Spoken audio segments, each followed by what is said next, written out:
Этот небольшой сквер в самом центре, рядом высотный комплекс Грозный-Сити, будет неузнаваемым. Здесь можно будет отдыхать всей семьей. Как сделать парк привлекательным не только для горожан, но и для гостей? Об этом на месте говорили Рамзан Кадыров и Муслим Хучиев. Уже по одному проекту можно смело говорить, что это будет в буквальном смысле самое красочное место. Глава республики отмечает, на что стоит обратить особое внимание. Так, например, вместо фонтана здесь должен появиться искусственный каскадный водопад с элементами национальной архитектуры. По словам Рамзана Кадырова, важно, чтобы здесь чувствовался чеченский колорит.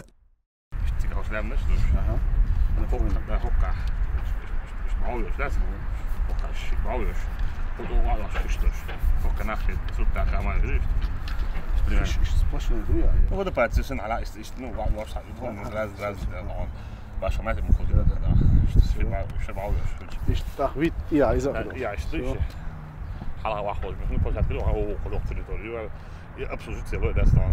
Лила целое дастан. Бяхал полностью на тайне я хочу дать.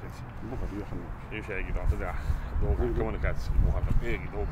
Сега. Ичтон. Пенбитон. Машина это комментарий. Хорошо. Ладно, это. Я халаят надо. А искусственно я говорю. Да, не думаю.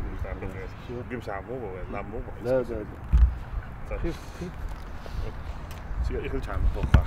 Не спрям штука. Да, не шиндая. Здесь все будет буквально утопать в цветах. В парке появятся цветочные арки и многочисленные виды растений. Зеленые аллеи, скамейки и беседки для отдыха. По словам Кадырова, это место станет одной из главных достопримечательностей республики. Ведь отсюда открывается и прекрасный вид Грозный-Сити. Глава республики также поручил посадить здесь разнообразные деревья.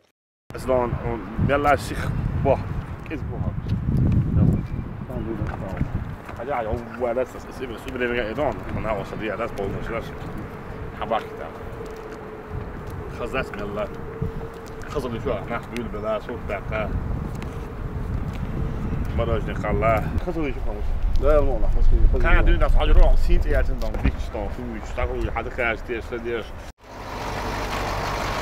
К масштабной реконструкции парка строители приступили сегодня же. Задействовали десятки единиц спецтехники. В основном идут демонтажные работы фонтана и тротуарной плитки. Параллельно со строителями здесь задействован и десант озеленителей. В некоторых местах специалисты провели разбивку и уже приступили к первой посадке кустов, туй и деревьев. Алхазур Керимов, Булат Баканаев, Джамал Хаджалиев при поддержке пресс-службы главы правительства Чеченской Республики. Новости.